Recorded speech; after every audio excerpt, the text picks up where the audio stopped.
I'm Major Chandrakant, ex-Four Guards.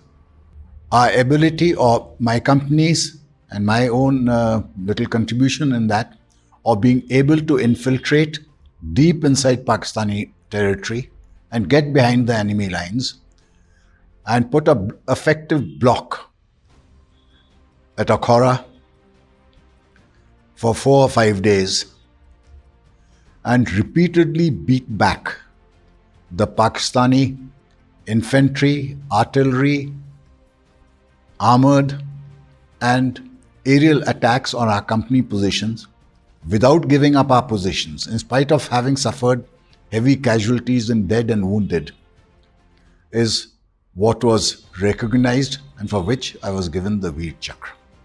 I would prefer not to talk more about oneself because I honestly feel it is a collective action. I'm sitting here very proudly displaying my pile of medals on my chest.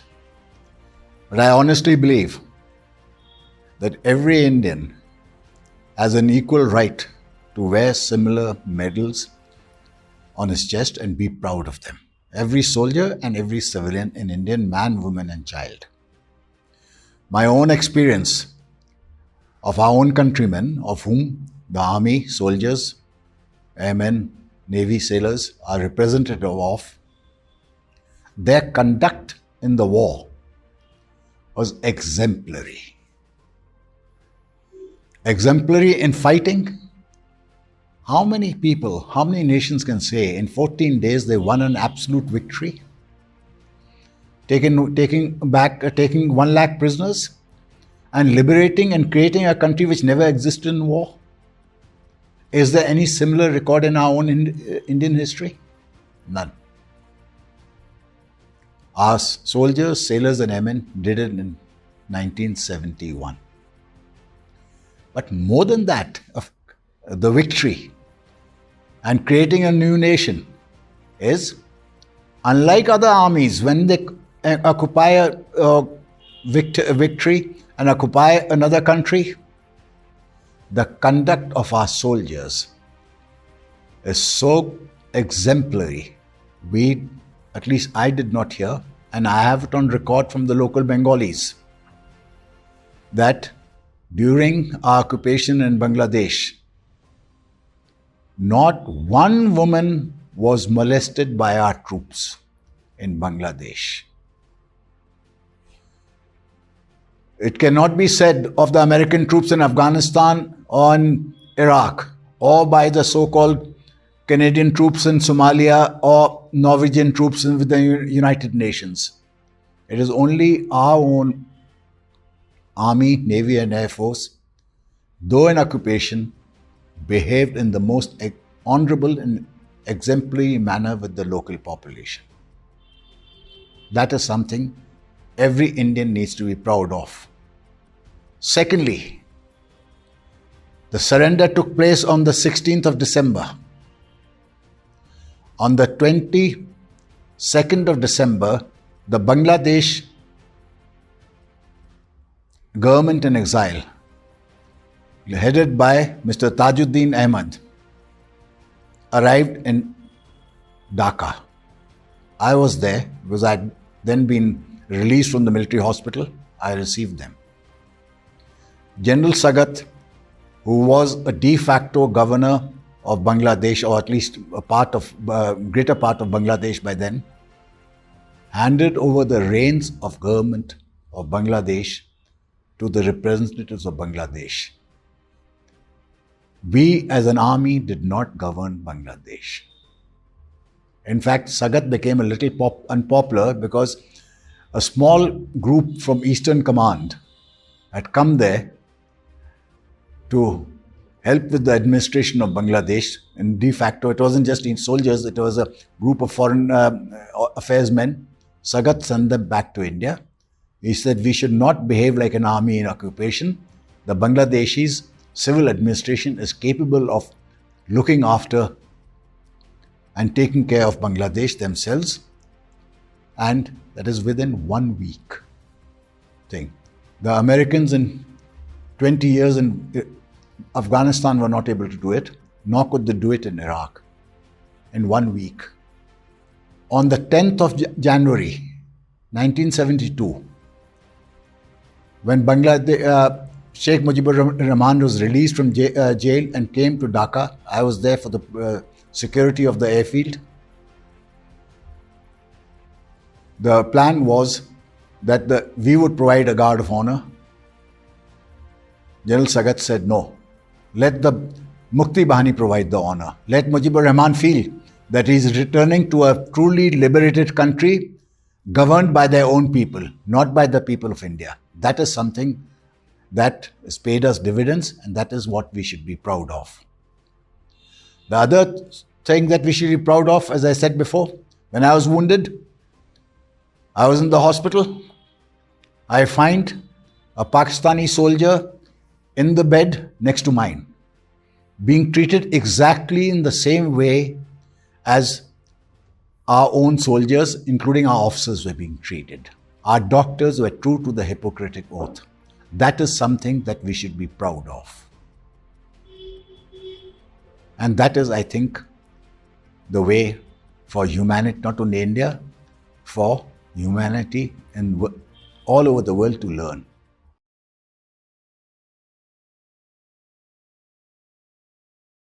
I'm Major Gen Pushpender Singh from the Gunners, and I was commissioned in 1964 and hence was part of the 1971 war.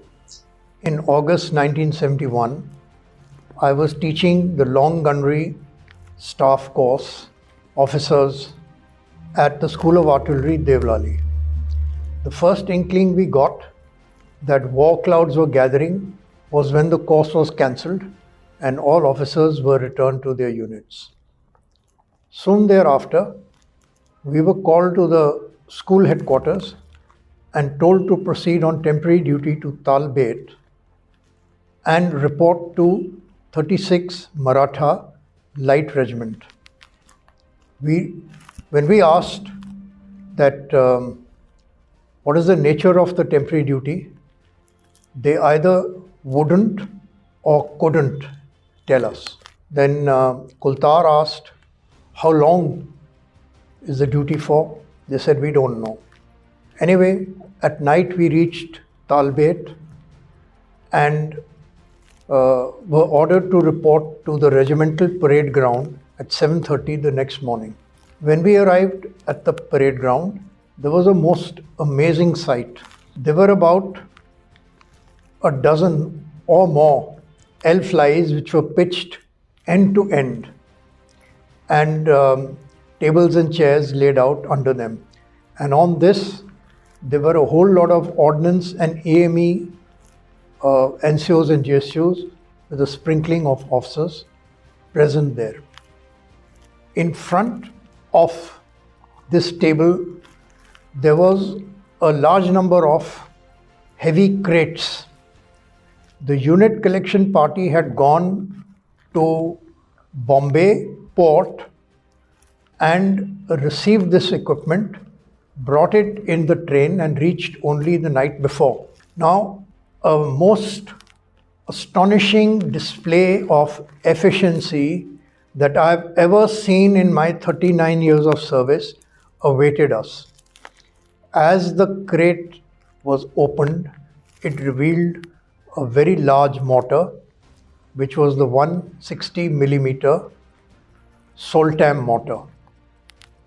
And when each part was uncrated and taken out, the ordnance and AME huddled together to identify the part and carry out a joint inspection of that particular part, which was then duly receipted by the ordnance and the inspection report duly filled in by the EME at all stages and echelons, right from the embarkation headquarters, that is Army headquarters, down to the Div Ordnance Unit or the Divisional Ordnance Unit, and further to the regimental headquarters, and then the mortars were issued to each color battery. Within that day itself, The whole process, which would normally have taken several weeks, if not months, was completed in just about 24 hours. By the afternoon, each of the batteries had received one mortar. Now the three instructors in gunnery, or ISG, that is Major Kultar and myself from the school, and Major Navet, who was commanding a battery also and an IG in the unit, got together with the men, and we were very, very puzzled about this most unique mortar.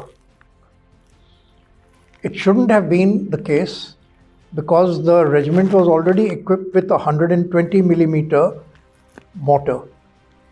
But this mortar had three very unique features. The first was that in the 120 millimeter mortar, the carriage, which is on wheels, is detached, and the mortar comes in action on its base plate and a bipod. But here in the 160 millimeter mortar, the wheels just wouldn't detach. So we didn't know how to bring this into action. The second distinguishing feature was that the barrel was very long, and when it was elevated, because a mortar generally fires between 45 degrees to about 90 degrees elevation, no one could reach it even with the arms fully outstretched. So it was obvious that it had to be loaded in a horizontal position. Then, with Indian ingenuity and jugaad and the Maratha keenness, we soon discovered that when you turn the wheels inward,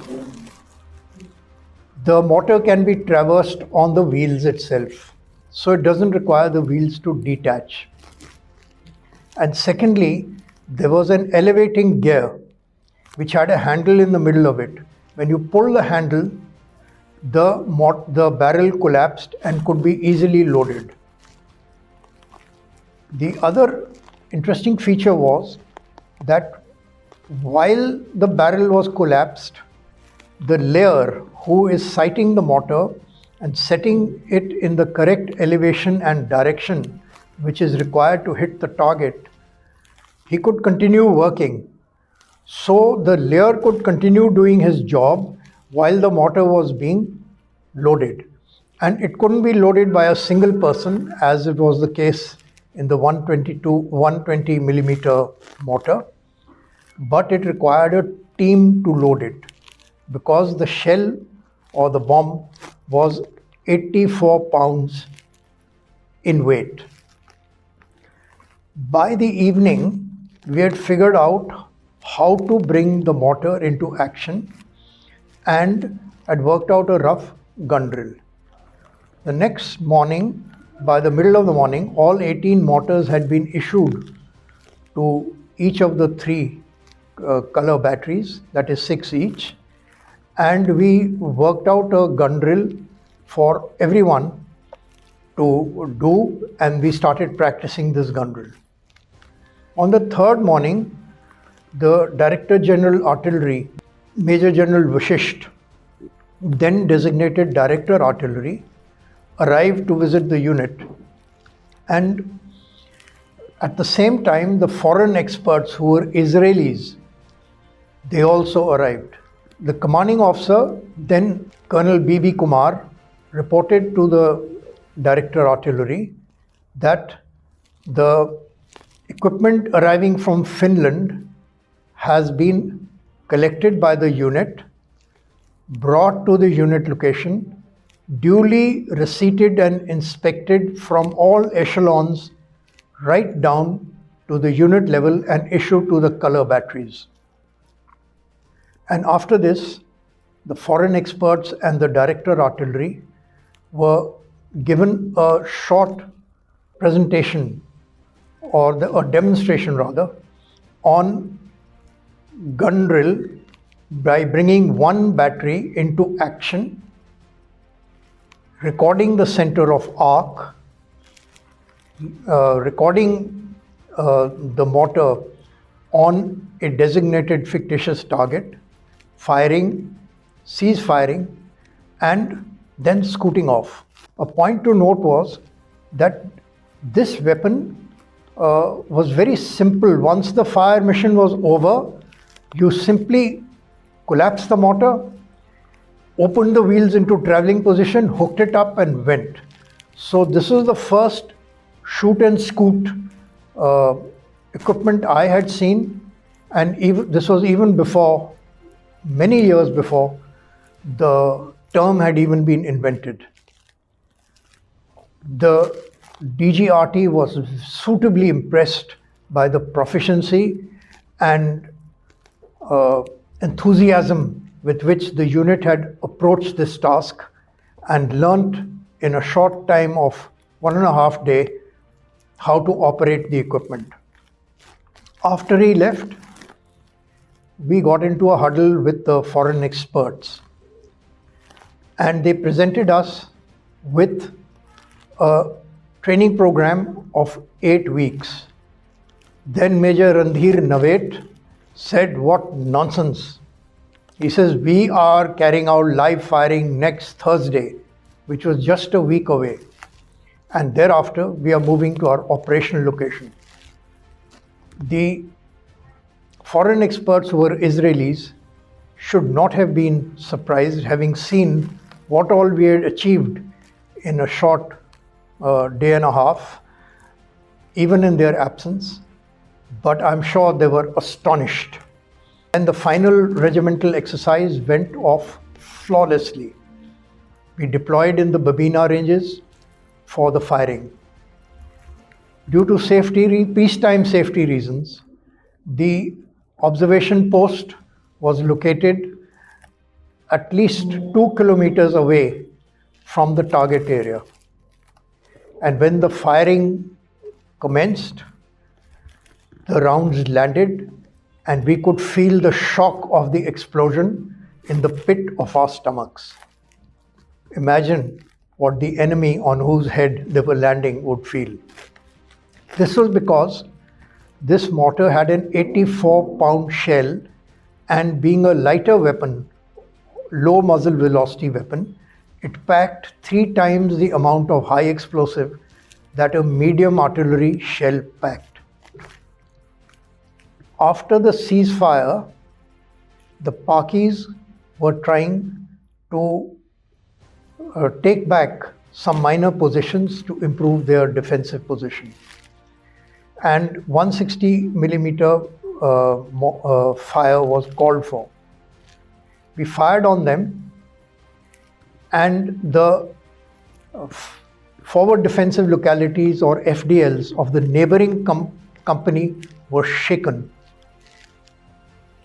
The company commander of the neighboring company had been traumatized by 14 days of intense war. So when his FDLs were shaking, he called, "Who's firing?" So he was told that the 160 millimeter mortar was firing. So he said, "For God's sake, please stop the firing."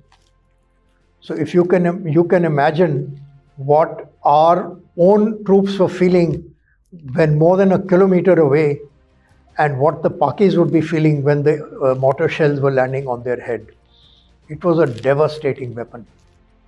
What I'd like to say here was that usually the combat units are highly efficient in their job, and they feel let down by the lackadaisical attitude of the support units, and particularly the civil services.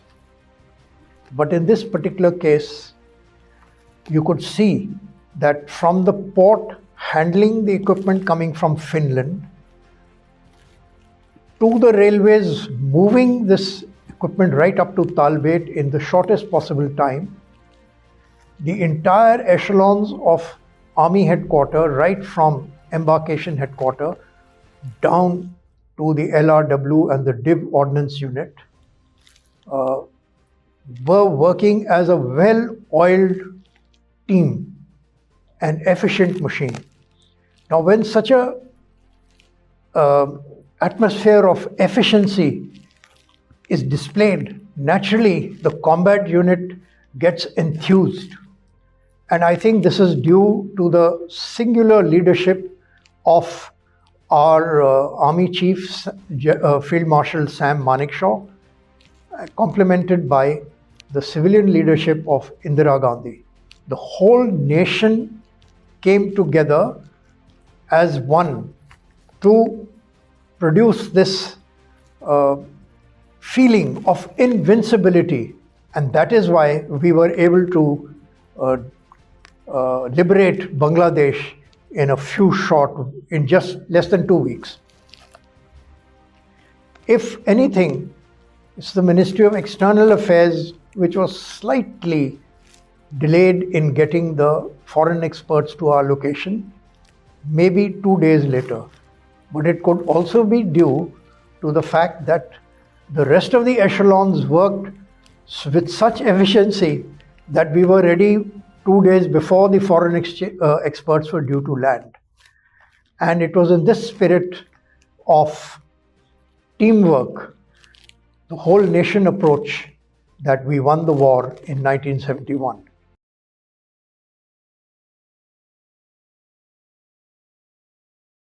Now, in the end, I must say a few words about the role of the Air Force. Throughout the war of 42 weeks, our Indian Air Force were ruling the skies. We, on the ground, had no fear of the enemy aircraft.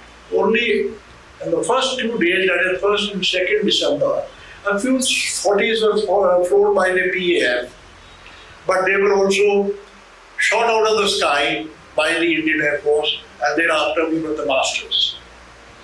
That is why our helicopters could fly without any fear of interference from the enemy.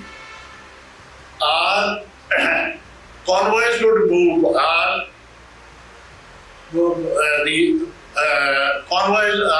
infantry could march on the roads, we could do anything. There was absolutely no fear from the enemy's aircraft.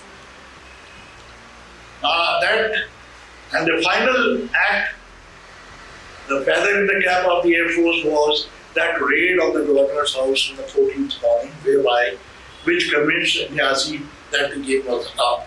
The wonderful role, even which surpasses the performance of the fighter, was played by the helicopter units. They lifted a 2/3 of my division from Ramanbaria to Narsingdi in a matter of 2.5 days, including nights.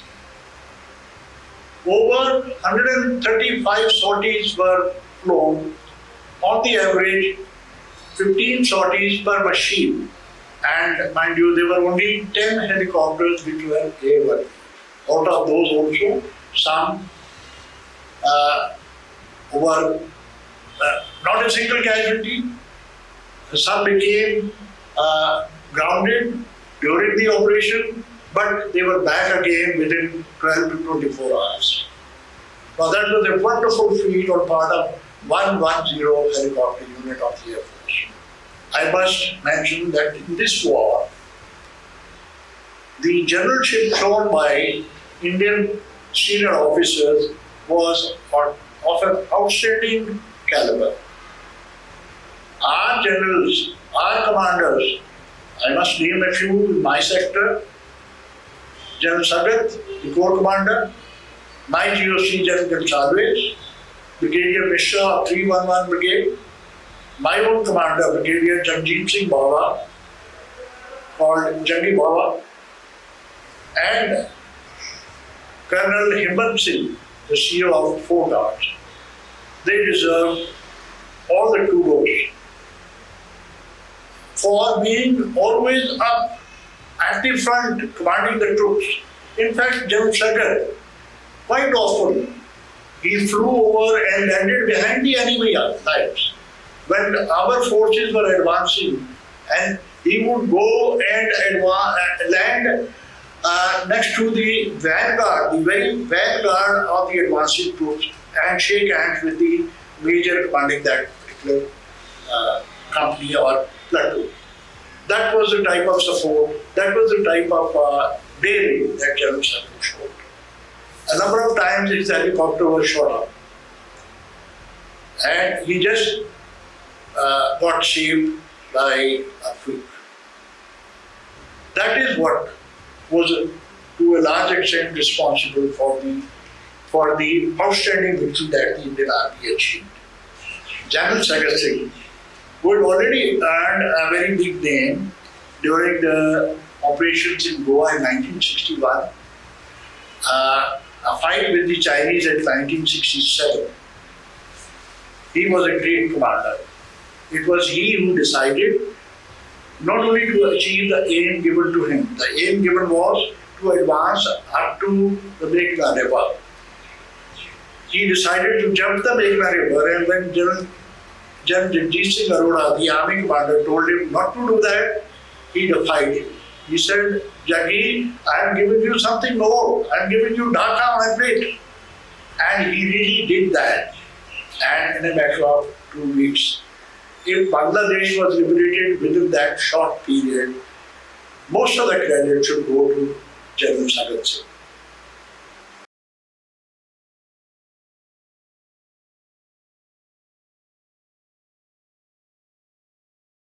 I want to say that I stayed on Fazilka because on the very first night, the bridge on the Satluj at Fazilka Hussainiwala got blown up.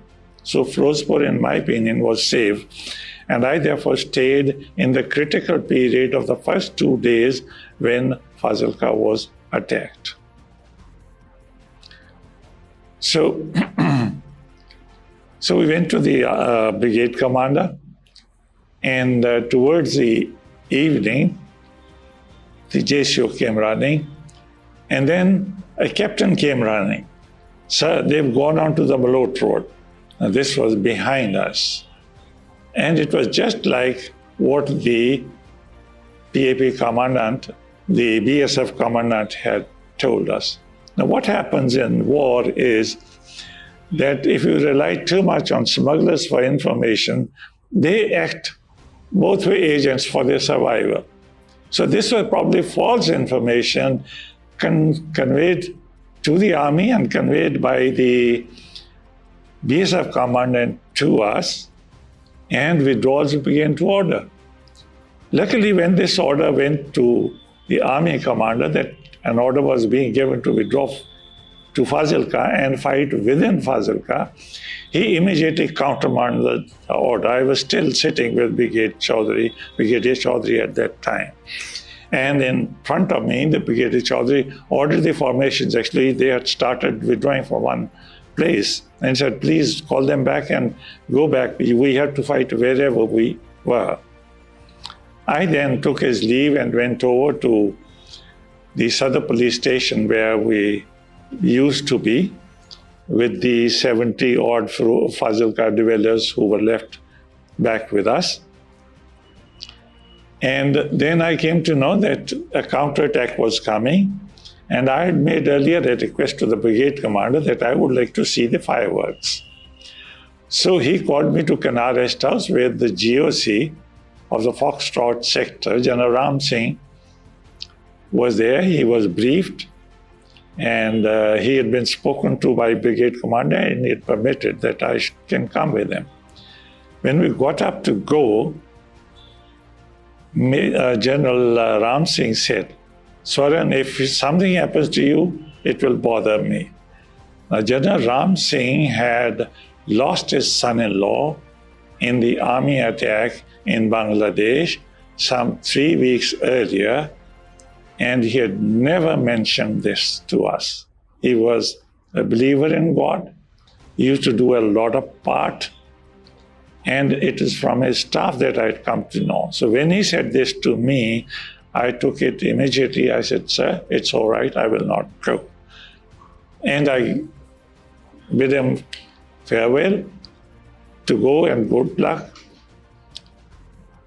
I think in 1 hour or 2 hours, he came back with 3 bullets in his leg here.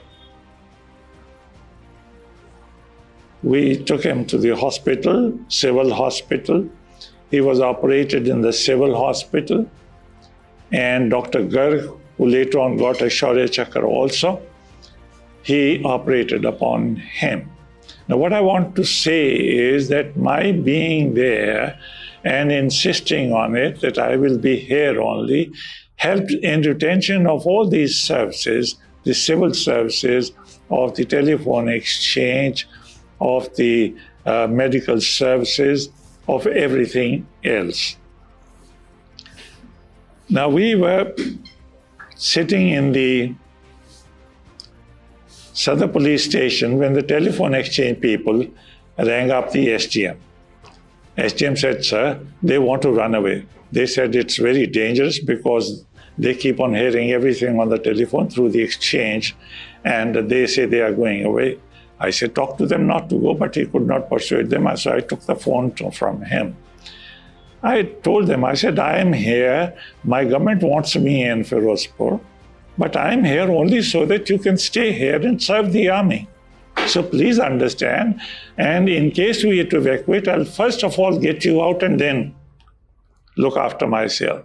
But no, they were adamant. So I howled at him. I said, next time I hear from you that you want to go out, I will come and personally shoot you. This silenced them, and there was no demand. By this time, there was a call from Chandigarh, from our Chief Secretary, very kind gentleman, Mr. R.S. Talwar, who had actually specially put me at Firozpur. He said, Swaran, you have to go back to Firozpur. That's your district headquarters. I said, sir, Firozpur, in my opinion, after the bridge is blown off to Seniwala, is safe. And here I am needed. I am doing service for the army, and my services will be retained in case I am here. They must go through these early difficult time with me. He understood, but soon after there was a telephone from our advisor to the governor, Mr. I.D. Ansari, who was an ICS officer and had come specially from Chandigarh in the governor's rule. He was like our chief minister at that time. And he said, Swaran, you to get back. I said, sorry, I'm needed. He said, this is an order. I apologized to him. I said, sorry, sir, I will not leave Fazilka. I'm needed here, and I'm sorry. And I stayed on, but this ensured that all the services that were meant to be delivered, and when the GOC was injured, it was not the army which treated him, it was the civil which treated him. And next morning, then afternoon, we left for Firozpur. On the way, we found some people who had got together around a truck. So the SSP asked his ASI accompanying him to go and find out what's happening. He said, sir, the truck wala is overcharging. So the SSP, Mr. Ravikant Sharma, said, okay, go and burn up that truck. I do not know whether that truck was burnt up or not, but after that there was no complaint from our district of any black marketing, of any overcharging. And we back to Firozpur, and there a big mishap took place. General Bakshi of the fort in Dev, he had gone to Motam, the BSF post there, and on his return, he got blown up on an anti-tank mine. I rushed to the hospital, met him. He was in good condition. The big toe was injured, and he was evacuated. He was replaced by General Onkar Singh Kalkat, who was a very dashing officer, and I had an exposure to him earlier in my army attachment in Titwal area. He had been to all the high as brigade commander then. He had been to Nagina 1, Nagina 2, Nagina 3, all the high posts there, and mixed with the...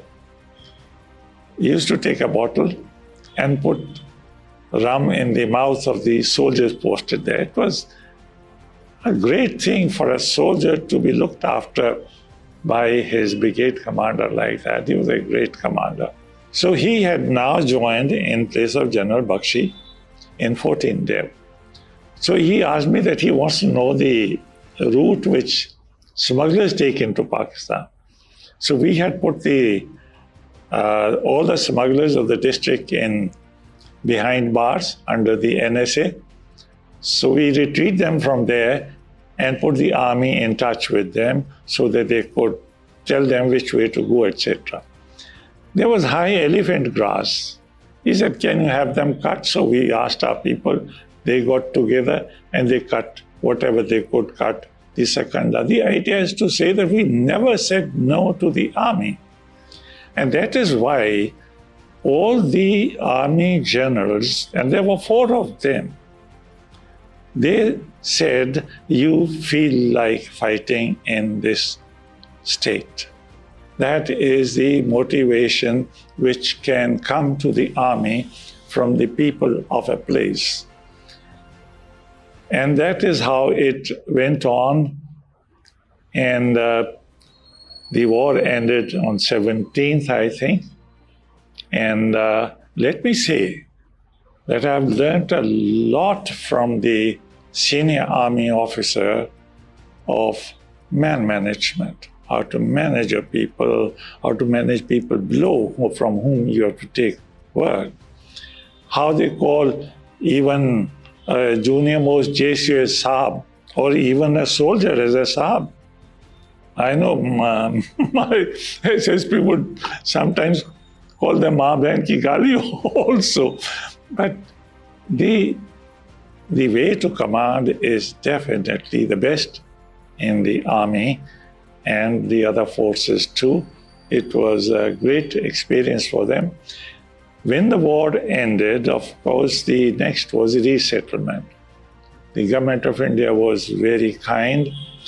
They sent us in those days 8 crores of rupees, which we distributed. And in my district, there was not a single complaint because I found my own thieves by myself and punished them. I had one of them thrashed by the police before I would take administrative action against him. So there was absolutely no inquiry in my district, whereas in the other 2 bordering districts, there were complaints and there were inquiries.